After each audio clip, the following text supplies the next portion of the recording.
Cuarto de guerra, o War Room, es la oficina central de mando estratégico. El término nació en el ámbito militar. En comunicación política es el grupo de especialistas que aportan experiencia y conocimiento, que analizan, planean y toman decisiones en campaña electoral o en gobierno. Cuarto de guerra. En este programa, Rubén Aguilar, México, consultor, profesor universitario y articulista, doctor en ciencias sociales, socio fundador de AFAN, Consultores Internacionales. Fue coordinador de comunicación social y portavoz de la Presidencia de la República de 2004 a 2006 y de la Secretaría Particular de la Presidencia de la República de 2002 a 2004. Consultor de instituciones públicas y privadas, catedrático y editorialista en medios. José Antonio Sosa Plata, México, consultor en comunicación política, especialista en información noticiosa, comunicación e imagen política. Ha realizado investigaciones, asesorías y entrenamiento en medios a más de 750 personajes de más de 20 estados de México. Coordinador académico de diplomados en áreas de comunicación política. Javier Sánchez Galicia, consultor en comunicación política para campañas electorales y gobiernos locales, especialista en comunicación de crisis, presidente del Instituto de Comunicación Política ICP, conferencista internacional, profesor de programas especializados en México y España. Cuarto de guerra. ¿Qué tal? Nuevamente en Cuarto de Guerra, programa número 5. En esta ocasión vamos a hablar de la comunicación gubernamental y particularmente con el tema de las vocerías, del portavoz, de cómo enfrentar medios, cómo hacer la comunicación desde el gobierno. Y de verdad es un súper gusto para mí saludar, ya lo hicimos la referencia, la ficha al inicio del programa, con dos amigos, pero particularmente aquí lo que invade es el afecto en este programa. Con José Antonio Sosa Plata, que fue mi maestro hace 20 años, oye, ya algunas canas de por medio, José Antonio, y de verdad con una experiencia muy importante en los temas de comunicación política, el aprendizaje en ese tiempo de lo que se veía venir y que tú fuiste uno de los pioneros en el ponerle método al estudio, al análisis de la comunicación política, y así se llamaba precisamente aquel diplomado. Rubén Aguilar, que es un paradigma, un referente, no solo en México, sino en América Latina, en tema de la vocería. Le tocó un momento muy especial, no solo difícil, sino especial porque es después de 75 años de un partido en el gobierno, él es el responsable de la comunicación de un gobierno que entra con toda la fuerza, con todo el apoyo, y prácticamente los reflectores, la referencia de la comunicación de gobierno y la comunicación política era contigo, Rubén. Gracias por estar aquí. Va a estar sabrosa la conversación. Pues yo empezaría precisamente por este tema contigo, Rubén. ¿Cómo estamos gobernando? Y digo estamos porque a veces nos involucramos como consultores en esos procesos en América Latina. Decía Mario Riorda, amigo mutuo, que muchas veces se gobierna bien, pero se comunica mal. ¿Cómo está comunicando en América Latina? ¿Quieres referirte a México también? Yo diría que estaría de desacuerdo con mi muy amigo Mario. Los políticos suelen decir eso, que gobiernan mal y que el problema es la comunicación. También gobiernan muy mal y por eso hay mala comunicación. Yo lo diría a la inversa. Y el problema es que la comunicación no puede construir lo que no hace la política. Una mala política no permite que haya una buena comunicación. En todo caso, puede sostenerlo unos cuantos meses y después ya es imposible, ¿no?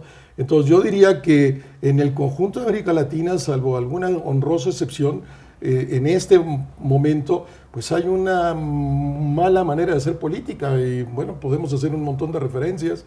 Este es el caso de Chile, unas calificaciones brutales ahora para la presidenta Bachelet, o el caso de Argentina, o los regímenes que se perpetúan en el poder, como el caso de Venezuela o el caso de Bolivia, y muy pronto seguramente en el caso del Ecuador, el gobierno eterno en el caso de Nicaragua, etcétera. Pero digamos, este programa es en particular para discutir sobre la comunicación política y pienso que en general hay una muy mala comunicación política en América Latina desde este punto.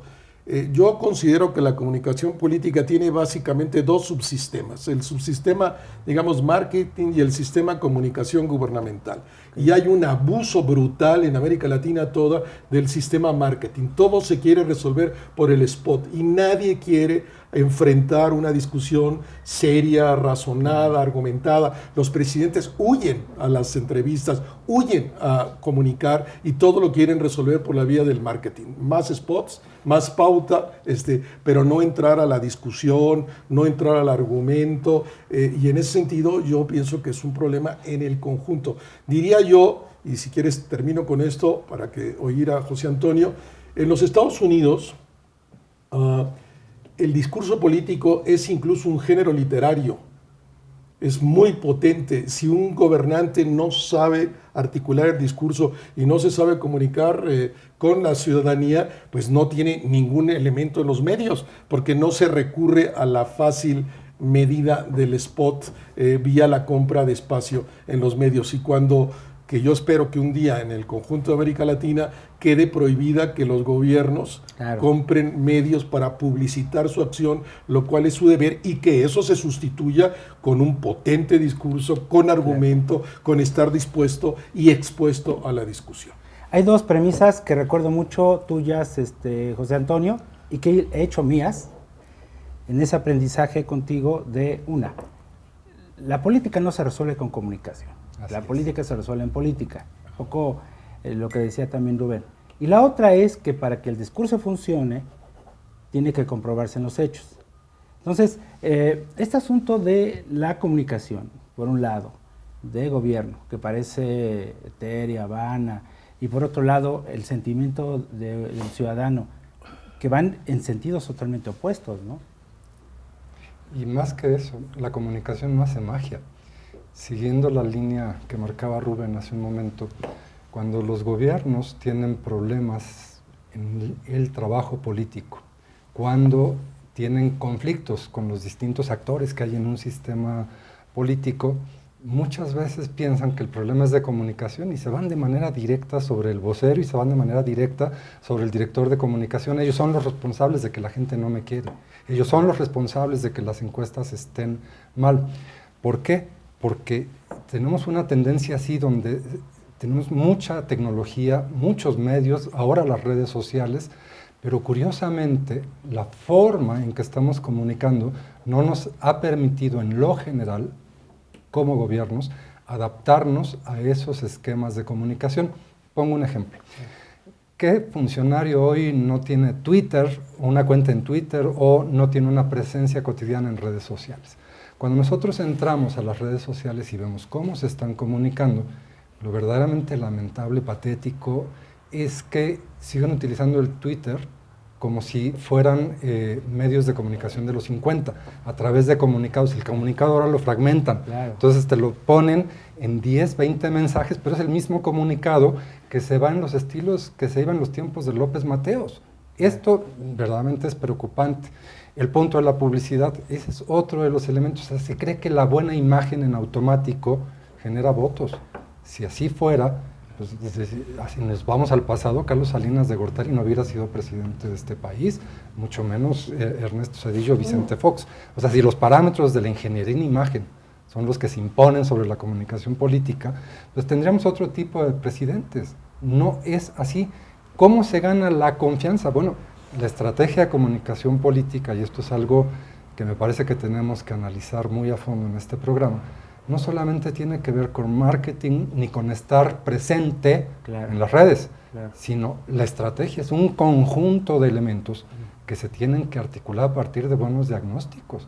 Si alguien tiene dinero en este país para gastar en medios de comunicación, son los gobiernos y los partidos políticos. La pregunta es, con tales niveles de inversión, con tantos equipos de trabajo con los que se cuentan, ¿en dónde está el retorno de inversión cuando los partidos son los peores calificados, cuando los gobiernos en América Latina y en México están enfrentando crisis muy severas de confianza y de credibilidad, cuando las instituciones que hoy esperábamos confiables, seguras, como el INE, están atravesando una crisis? No es un problema de falta de recursos, No es un problema de asesoría o de consultoría porque tienen el dinero para pagarla, y no es un problema de que no tengan la infraestructura para comunicarse ni los medios de comunicación. Preguntémonos entonces en dónde está fallando. Bueno, dices hace un momento, este país, entonces hablemos de México. ¿Hay estrategia de comunicación en nuestro país? Vayamos a un corte y nos contesta Rubén regresando. La comunicación gubernamental es la capacidad del gobierno de generar apoyos a sus decisiones, informando sobre ellas en un lenguaje claro y persuasivo para lograr estabilidad. El consultor Mario Riorda indica que el objetivo de la comunicación gubernamental es generar consenso, y si no hay consenso, no hay buena gestión.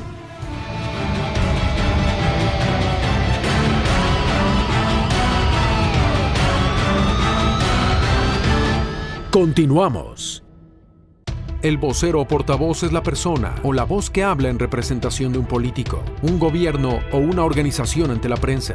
Nunca habla a título personal, sino como interlocutor de su representado. Un vocero debe ser conocedor del área en la que se desarrolla, ser convincente ante la opinión pública y proporcionar información clara y fidedigna.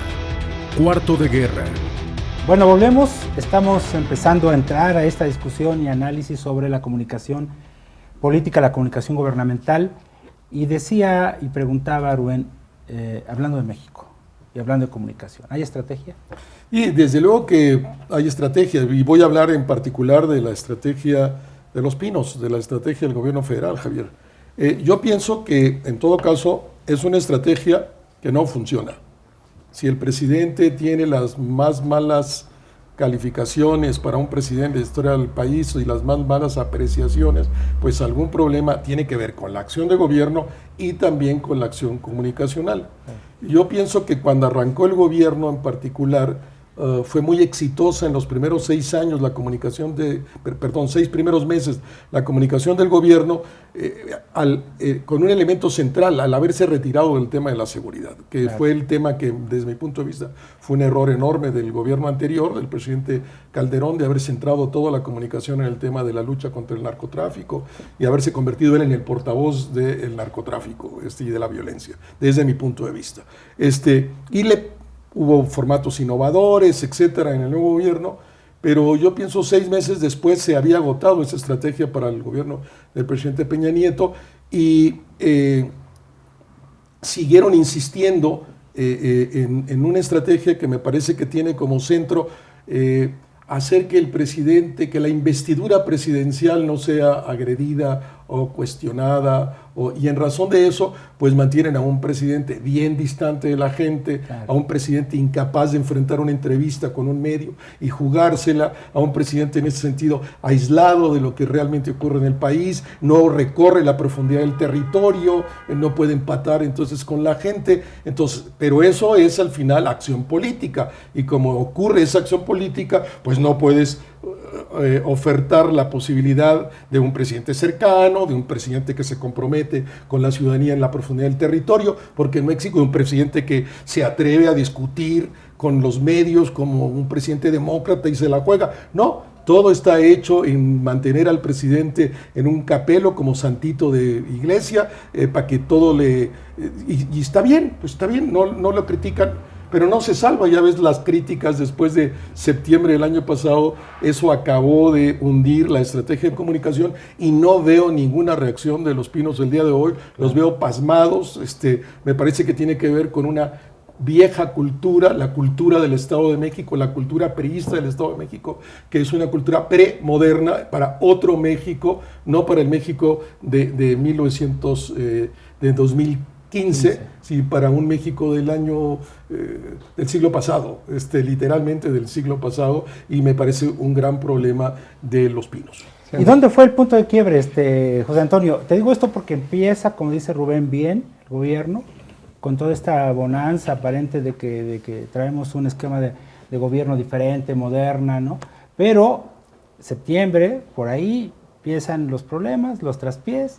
El tema de las reformas estructurales también no terminan de aterrizar porque nadie las entiende, ni los que tienen que transmitir en qué consisten. ¿Dónde es el punto? Tú eres un experto en comunicación de crisis, han pasado cosas. He vivido muchas crisis. Muchas otras, ¿no? Cuando se empieza un gobierno, y más el gobierno de la República, siempre hay una gran expectativa, siempre hay un periodo de tregua, siempre hay una luna de miel, que es lo que, qué bueno que me hace el concepto, que es lo que todos los gobiernos disfrutan en su primera etapa. Al inicio de esta administración, después de 2 gobiernos del PAN, por supuesto que hay una gran expectativa, una votación que fue verdaderamente controvertida a pesar de los resultados, pero en la novedad del primer año, la agenda marca precisamente y construye bien esta expectativa. Vamos a plantear un nuevo modelo a partir del acuerdo, y el acuerdo nos lleva a un pacto, y el pacto se vuelve la noticia central. Las vocerías funcionan más o menos porque pues, son temas de los que se puede hablar con facilidad. ¿Por qué? Porque si políticamente todas las fuerzas políticas, valga la redundancia, están de acuerdo en algo, ¿qué vocero no va a querer salir a presumir esta situación? El momento de quiebre, a mí me parece, tiene que ver con el abandono, a mí me parece equivocado, del tema de la seguridad. Cuando aparece el asunto de los 43 jóvenes de la Normal de Ayotzinapa y se da uno cuenta en los hechos que el problema de seguridad se mantiene, claro, y que tiene estos tintes dramáticos donde se involucran distintos elementos de corrupción en distintos niveles del gobierno, por supuesto que ahí se empieza a fracturar todo. Es como esconder el polvo abajo de la alfombra. Sí, porque la agenda dentro de un gobierno y en una estrategia de comunicación, la agenda es fundamental, y la agenda no puede estar centrada en un solo tema. Claro. En el gobierno del presidente Calderón, la gran equivocación es haber centrado la mayor parte de la atención en el problema de la seguridad pública. El problema del primer año fue haberse engolosinado con el tema del pacto, cuando la agenda de este país es sumamente complicada en términos económicos, en términos políticos, en términos sociales. Desde este punto de vista, entonces, de una visión integral, pues la estrategia descuidó distintos frentes que se tenían que manejar y la realidad terminó imponiéndose. Cuando esto se acentúa en una batalla de poder en la que está expuesta todo gobierno, con las denuncias que se hacen desde la llamada Casa Blanca y otros factores que han venido apareciendo en los últimos meses, mencionamos, además de Ayotzinapa, toda esta problemática que están viviendo los partidos políticos, toda la problemática que está viviendo la autoridad electoral, todo lo que ha venido sucediendo en Michoacán, en Veracruz, en Tamaulipas, etcétera, pues la situación se descompone. Cuando tienes voceros, entonces, nombrados como tales, y aquí yo pienso que Rubén tiene mucho que decir, que no actúan como tales, entonces se le pierde el control a la agenda. Voceros como que el secretario de Gobernación, el vocero oficial, ¿a quién le corresponde dar la cara? Y nos referimos concretamente al caso de la Casa Blanca. Una reacción tardía, diría yo, no sé si fue adecuada, sale el vocero, explica medianamente, pero no, nadie quedó satisfecho. Eres muy generoso. A ver, yo lo que pienso que otro de los problemas y un poco el tema, como tú lo planteabas, José Antonio tendrá mucho que aportar acá también. Mira, yo pienso que hace muchos años, en el conjunto del régimen presidencial de América Latina se requería tener voceros. No es solo exclusivo de México. En los regímenes presidenciales de América Latina, los presidentes que se mueven, son muchos, son premodernos, se mueven en la lógica de ellos, no se atreven a que exista el portavoz, como sí ocurre en el caso de los Estados Unidos, que sale todos los días, o como en los regímenes parlamentarios europeos, existen todos el ministro portavoz o el secretario portavoz con distintas modalidades. Uno sale una vez a la semana, otro sale 2 días, pero existe el cargo. Lo mío fue excepcional en el hecho de que no había habido antes y después tampoco hubo. Al final fue la claridad del presidente Fox, que era realmente un demócrata y un hombre moderno que entiende cómo se gestiona la comunicación política moderna en las sociedades democráticas. A nosotros no nos gustan. Ahora, El hecho es que lo desmontó Calderón. Para mí uno de mis grandes fracasos fue que el presidente Calderón no continuara con la figura del portavoz, que era una conquista de la vía democrática, no del presidente Fox ni de Rubén Aguilar, de la democracia mexicana que se había puesto a la altura de lo que ocurre con otros sistemas políticos. Creo que la prensa nunca acabó de entender esto. Fue muy fácil. Ni el gobierno. Fue muy fácil para Calderón deshacerse de él. Desde luego para este gobierno, pues tampoco. ¿Pero ahora, por qué? Te diría, porque todo lo consideran que no se atreven a discutir con la sociedad, no se atreven a discutir con los medios. La verdadera democracia les molesta. O el exceso de protagonistas. Les molesta. Y luego el protagonismo probablemente, sí, de que el presidente lo debe de ser todo. A ver, yo te diría... desconocimiento de la estrategia. De la estrategia, exactamente. Yo te diría que habiendo portavoz, como el que se hizo en el gobierno del presidente Fox, o como existe en los Estados Unidos, o como existe en ciertos gobiernos europeos, Ayotzinapa no hubiera pasado, la Casa Blanca no hubiera pasado, Tlatlaya, que me parece lo más grave, no hubiera pasado. Y voy a poner de ejemplo Tlatlaya, y dejo con esto. A ver, Tlatlaya, el ejército mata, por desgracia, 16, no sé si inocentes o no, pero mata a 17 jóvenes o 16 jóvenes, ¿no? Ese día, seguramente tú sabes, si fueras portavoz, que la prensa te iba a preguntar sobre eso. Pues inmediatamente, como sabes, tú hubieras hablado con el ejército, con el ministro de la Defensa, decir, ¿qué pasó? Porque yo voy a dar mañana la cara. Díganme y ellos hubieran puesto a investigar y hubieran sabido que el ejército los mató en forma irregular, violentando el Estado de Derecho. Claro. No hubiera pasado. El error es que igual hubiera pasado con Ayotzinapa. El presidente al día siguiente tenía que haber estado en Iguala. ¿Cuántos meses han pasado? Septiembre, octubre, noviembre, diciembre, enero, febrero, marzo. 6 meses y no ha ido a Iguala. Tú no, si tienes portavoz que va a dar la cara cada mañana, para eso es el portavoz, para responder a la sociedad y a los medios, tienes rapidito que responder a las cosas.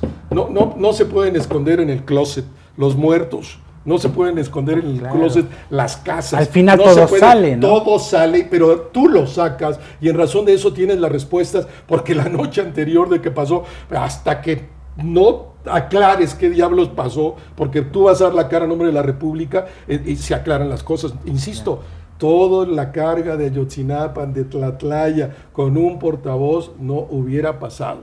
Para hablar precisamente de la importancia, de la relevancia del portavoz y de cuáles son las funciones específicas y ahorita qué es lo que debería de asumir como responsabilidad, regresamos contigo, José Antonio. Okay. Vamos a un corte rápido.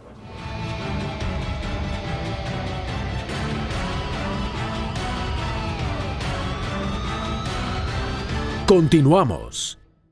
La función del vocero o portavoz se basa en planificar estrategias de largo y corto plazo, realizar actividades proactivas en la planificación, persuasión y ejecución de la comunicación, así como acciones reactivas al responder a solicitudes de información y de crisis. Entre sus actividades están mantener una estrecha relación con los medios de comunicación, facilitar el acceso y transparencia de la información a los periodistas y ciudadanía, explicar, difundir y aclarar las políticas de quien representa, responder preguntas y conceder entrevistas. Cuarto de guerra. Decíamos aquí detrás de cámaras que Rubén es apasionado, y con esa pasión, antes paso con José Antonio, nos gustaría que nos platicaras un par de anécdotas, si es posible, sobre todo esas anécdotas intensas que enfrenta un portavoz. José Antonio, la importancia de un portavoz en un gobierno hoy en día, hablando de democracia, hablando de modernidad, hablando de necesidad, y cuáles serían las funciones.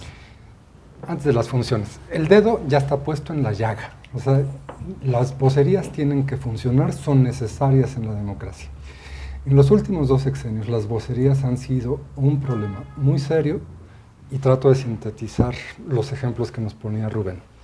Por un lado, porque las vocerías no pueden operar con temas de manera selectiva. Yo escojo los temas que me interesan y salgo cuando lo considere conveniente. Esto nos lleva a un problema de tiempos. Claro. En los tiempos de la vocería tienen que ir a la lógica con la que operan los actuales medios de comunicación. Los actuales medios de comunicación son instantáneos. Antes, hace 10, 15 años, teníamos la ventaja de que podíamos esperar 3, 4, 10, 20 horas, un día. Hoy no se puede esperar tanto tiempo. Tercer problema, las vocerías son predominantemente reactivas.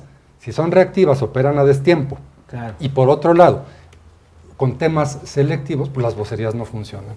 En función de describir el no, podemos encontrar la descripción de lo que sí tiene que ser una vocería.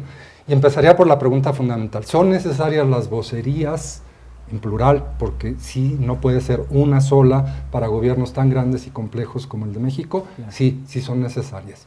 ¿Se tiene que preparar a los personajes? Sí, pero no con entrenamientos de 6 horas donde pasa el vocero, pasa el secretario, pasa el director de comunicación frente a estas cámaras 6 horas y se les dice, ya estás listo para enfrentar cualquier conferencia de medios. No, no es un trabajo como manejar un coche. Tal vez un vehículo lo podamos manejar en 5 o 6 horas, pero enfrentar las cámaras de televisión desde la responsabilidad del gobierno de la República es una responsabilidad muy grande y requiere, como los jugadores de fútbol, un entrenamiento frecuente, cotidiano, y no solamente eso, apasionado, porque involucra una buena parte de emoción, que es la que se transmite a través de estos medios. Tienen que ser proactivas, tienen que anticipar, desarrollar la capacidad de colocar temas de agenda, no ir atrás ni respondiendo los temas de agenda que le van poniendo los terceros. Entonces, ¿cómo podemos esperar que haya buena calificación del gobierno si la agenda se pone en muchos lugares y la información oficial tiene el acartonamiento y las características de hace 15, 20 años? Si nosotros revisamos la imagen de atril de los presidentes de la República, incluido el presidente Fox, porque es una crítica que hicimos en su momento, en el momento en el que tú ves al presidente no hay cambio de imagen desde los tiempos de López Mateos o de López Portillo. O sea, ha habido una constante en esa imagen en donde lo cuida el Estado Mayor Presidencial, lo cuida el director de Comunicación Social. Esto es, a la figura del presidente se le sigue cuidando como a las vírgenes de Guadalupe o a la de San Juan de los Lagos en altar, y con ese esquema rígido e inaccesible y lejano. ¿Es necesario hasta cierto punto? Sí, es necesario. Además de ser proactiva y de quitarle buena parte de estos simbolismos, debe haber un conocimiento muy claro de qué está uno informando, porque no puede salir 72 horas después o una semana después con mensajes, con los voceros inadecuados, con los mensajes totalmente rígidos y con lenguajes y con hechos o argumentos que no respaldan la credibilidad que se necesita. Entonces, esto ya va configurando la figura de lo que debería ser un vocero. Un vocero. Y en el caso tuyo, Rubén, y me gustaría que nos los explicaras también con un ejemplo que hubieras vivido y que podría explicarlo. Pero mi pregunta es concretamente, ¿el portavoz tiene que ver con la figura, es decir, la persona, o tiene que ver con el puesto? Y te lo digo porque tú tienes una personalidad muy específica que incluso generó paradigma. Todo mundo recuerda la frase de lo que el presidente quiso decir. Ok, una frase que me hubiera encantado decir y la hubiera patentado, pero que nunca dije. Esa frase es del guionista del Privilegio de Mandar, honor a quien honor merece. Okay. Me hubieran corrido si hubiera dicho eso, pero se sintetiza muy bien ese personaje en el Privilegio de Mandar que articulaba muy bien, y es Araujo, el guionista de Televisa desde hace 25 años de los programas cómicos, el que articula la que frase. Los jóvenes que no lo vieron deberían meterse a YouTube y ver este tipo de videos, porque sí, de las parodias resultaron un elemento muy interesante. Bueno, yo te diría, como lo planteaba José Antonio, y ese es el punto desde el lado de las vocerías, la agenda de esto que se llama en los medios la agenda setting, ¿no? O sea, es esta construcción entre gobierno y medios. Si tú renuncias a esa construcción, gobierno, pues nada más la van a traer los medios, la agenda mediática diaria. Entonces el gobierno tiene que pelear, tiene que disputar la agenda, tiene que hacer valer su propia posición sin violentar la propia de los medios, y en ese sentido los dos construir y construir esa agenda. Y en ese sentido, pues me parece que la primera función de un portavoz es posicionar la agenda del gobierno, las cosas aquellas que al gobierno le parecen importantes, interesantes, relevantes, y no solo con el spot, sino con datos, con elementos duros, con argumentos que te permite la vocería. Dos, sin duda, aclarar todas las cosas que estén en el ambiente por el lado de la sociedad, por el lado de los medios, etcétera, para ir matando la agenda, no dejando que se extienda esos temas, administrándola, que se extienda o por falta de información, o porque hay mala información, o porque hay información falsa, etcétera. Ese es otro elemento que es fundamental en el todos los días. Y un tercer elemento que resulta como relevante es articular y orientar al conjunto del propio gobierno a partir de la agenda del portavoz, que lleva la voz del presidente en ese sentido, por eso porta la voz y tiene esa delegación. Esos tres elementos me parecen fundamentales y constituyen en los hechos la agenda del portavoz. Pienso que ese es el elemento central y que un gobierno, como ya lo decía José Antonio, no es de que si estuviéramos pensando que si debería de haber o no un portavoz. Es una exigencia de la vida democrática, no es que porque el presidente se comunica muy bien y no requiere un portavoz, entonces no se entiende, ni se entiende la vida democrática, ni se entiende cuál es la relación medio-poder en una sociedad democrática. Pero tiene que imponerse el portavoz porque es el especialista, es decir... Imponerse no, en el sentido de decir... tiene que salir a jugarla. Y a ganarla. Lo que tú decías hace rato, que exigías el dato duro para poder informar. Por eso te dije, eso estaría relacionado con el tercer punto. Ofrece la agenda, la versión de los hechos del gobierno y articula el conjunto del gobierno en relación a esa posición. ¿Qué se ha entendido mal en los gobiernos desde siempre, incluido lo que ha sucedido en este país y a nivel estatal y municipal, además de federal, estos años? Que la comunicación del gobierno no tiene que ser obligadamente positiva, light, tranquila. ¿Por qué? En el periodismo hay un principio que no se ha destruido desde que existen los medios de comunicaciones. Las buenas noticias no son noticias. Claro. ¿Por qué la necedad de los gobiernos de pensar que buena comunicación es igual a transmitir buenas noticias y que todos las aceptemos como tales? La noticia, desde siempre, está bañada de controversia. La controversia es parte del DNA de la noticia. Claro. El conflicto al que tanto le teme la clase política, al que tanto le tememos todos los días, es incluso ventajoso para la democracia. Y es parte de la naturaleza humana el conflicto. Es más, a nivel académico nosotros enseñamos que el conflicto no solamente hay que entrarle, hay que aprender a crearlo. Y no solamente eso. Como parte de la estrategia. Como parte de la estrategia, porque si no, en primer lugar no ganas una campaña, sin conflicto no la ganas. Claro. Pero para entrar al conflicto hay que entenderlo y hay que saber administrarlo y hay que entrar con las posibilidades de ganar. Bueno, si la controversia es una necesidad, cuando se tiene desde la vocería que imponer un tema de agenda, se tiene que estar preparado para enfrentar esa controversia, para enfrentar el desacuerdo. El líder se crece ante los conflictos. ¿Cuál es el problema? Por los temores de un lado, el desconocimiento técnico, claro. Y mira que hoy sobran estrategas, tú lo sabes, estrategas tenemos un montón, pero actúan por manual, actúan con buenas intenciones, actúan bajo parámetros del bien decir, del bien hacer y del bien vestir. No, la comunicación no es eso. No necesitas estar ni bien vestido, ni con la mejor imagen, ni con la mejor corbata para que te crean. ¿Cuántos políticos en el mundo hay que cubren estas características y no les creen absolutamente nada? Mujica, por ejemplo. No, a veces estos personajes provocan sospechas, no son tan perfectos que dices, no, yo me acuerdo desde los tiempos de Collor de Mello, pasando por Berlusconi en Italia, en fin, la cosmética y la estética no hacen la buena comunicación. Lo que genera la credibilidad es el conflicto y la forma de superarlo. Un gobierno sin conflictos es un gobierno simplemente que no está entendiendo ni dónde está, ni qué está haciendo, ni cómo puede obtener ventajas para ganar una estrategia. Ok, vamos a el último bloque, pero antes quiero dejar en la mesa este asunto que comentabas al principio, Rubén, la política del spot. Y en el escenario preelectoral en el que estamos, yo sé que este queda en línea, pero finalmente analizamos como caso.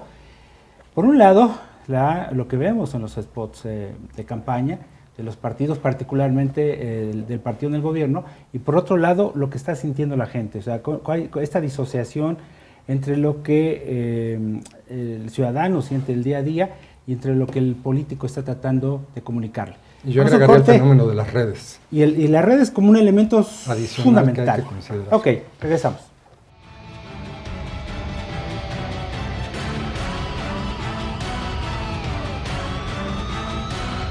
Continuamos.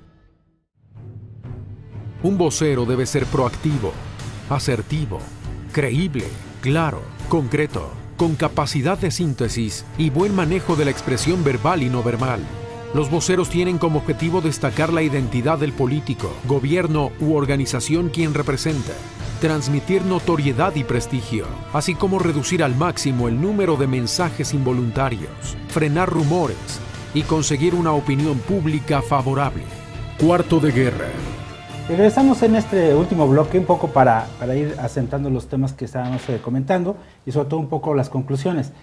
Estabas apasionado en esta última parte hablando del conflicto como no solo parte de la política, de la naturaleza humana, sino parte de la estrategia que hay que hacer, ¿no? Y decíamos también el asunto de la política del spot y también te refería a una premisa tuya. Una cosa es lo que escuchamos como parte de la política de gobierno y otra cosa es lo que los ciudadanos están pensando y están sintiendo. Hay una disociación en este instante.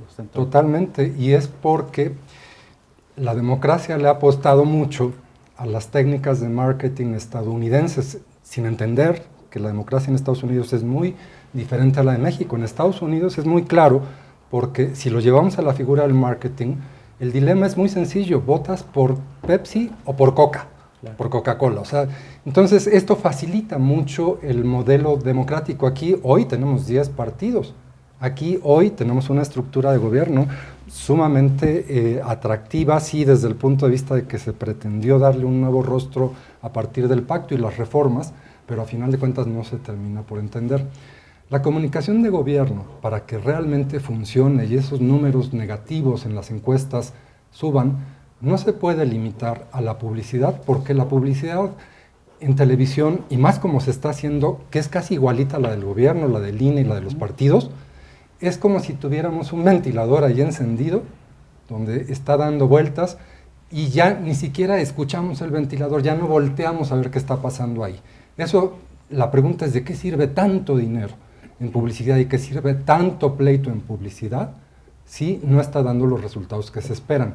Yo aquí, entre paréntesis, marcaría una excepción, que es la campaña publicitaria del Verde, pero no es motivo de análisis de este programa y necesita analizarse con mucho cuidado para ver por qué ha generado esos puntos esa campaña publicitaria.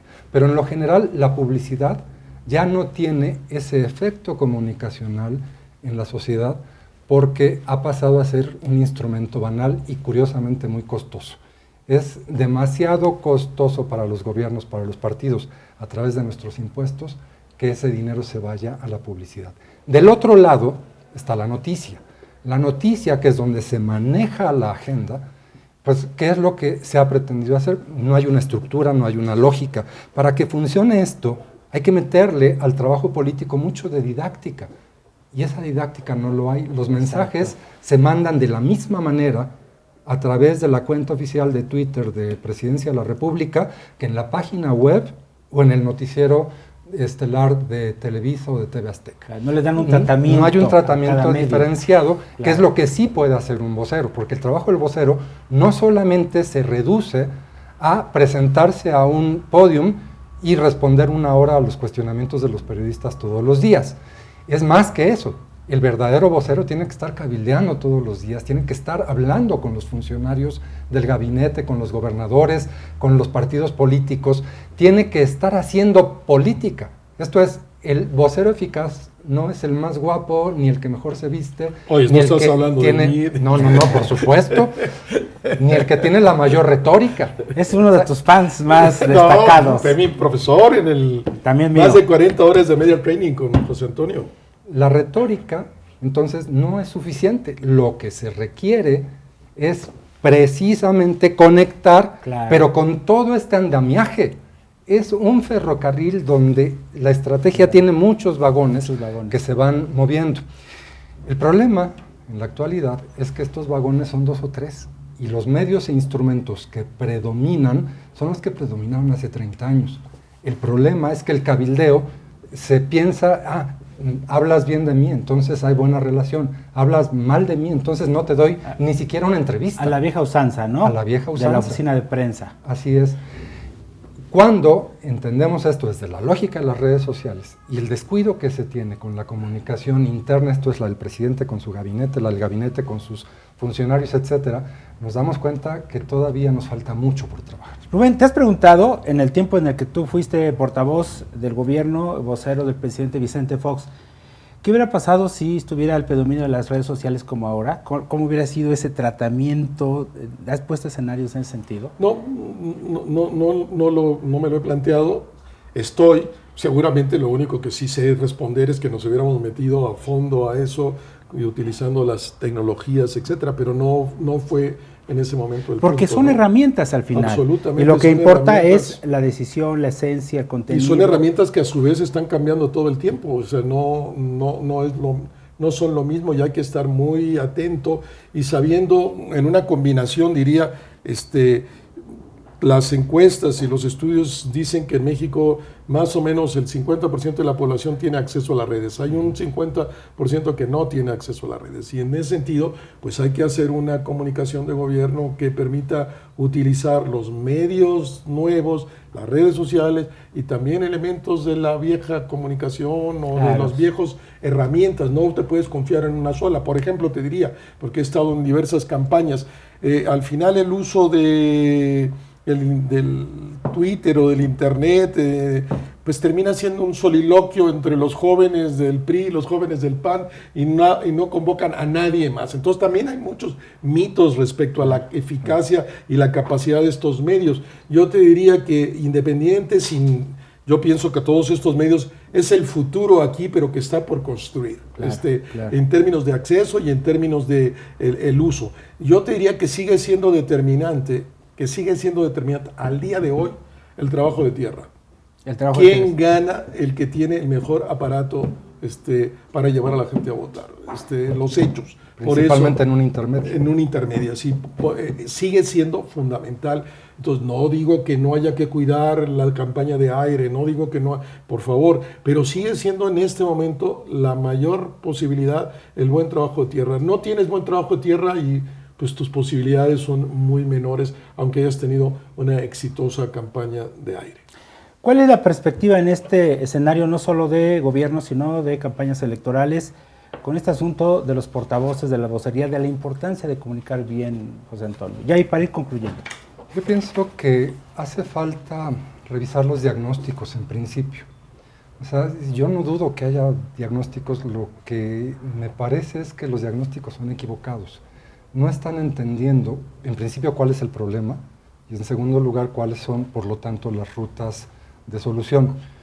Los gobiernos no están entendiendo, y no solamente hablo del gobierno federal, hablo de los gobiernos de los estados, hablo de los gobiernos municipales, no están entendiendo la lógica de los medios, ni el lenguaje de los medios, esta fugacidad, esta instantaneidad, esta forma en que se mueve la agenda, estos lenguajes, estos códigos.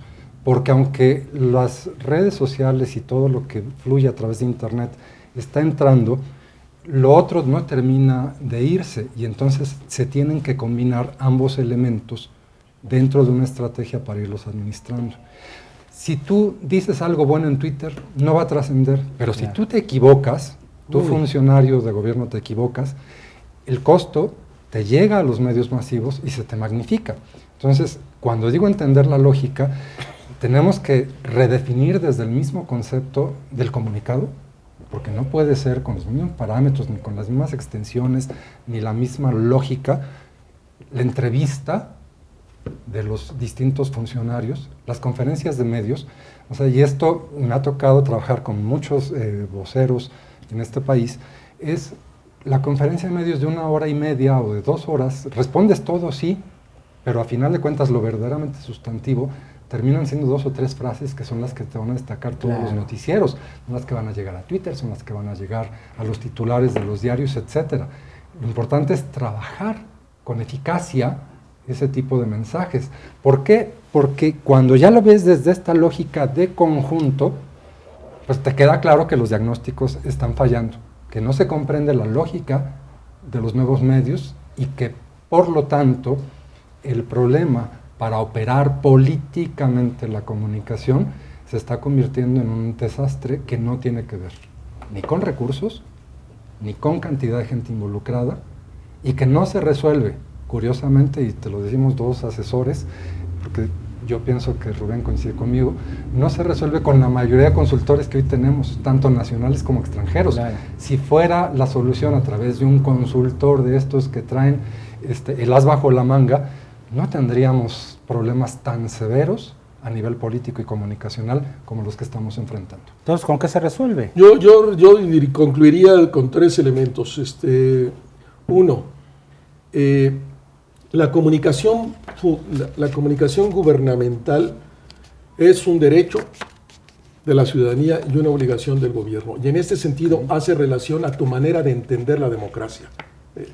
El que el gobierno se comunique es condición de una democracia, y entre más se comunique, más democrático es un gobierno. 2, yo en razón de eso sí pienso que se requiere por eso la vocería permanente, la máxima publificación, que se diría hoy. O sea, el gobierno da la cara todos los días, se informa todos los días y está dispuesto todos los días, porque soy un demócrata y abro el juego de la información a la cual tiene derecho la sociedad y a la cual yo estoy obligado. Y tercero, me parece también que en esa misma concepción democrática, los gobiernos deben promover el debate, deben de promover la discusión. La democracia es ruido.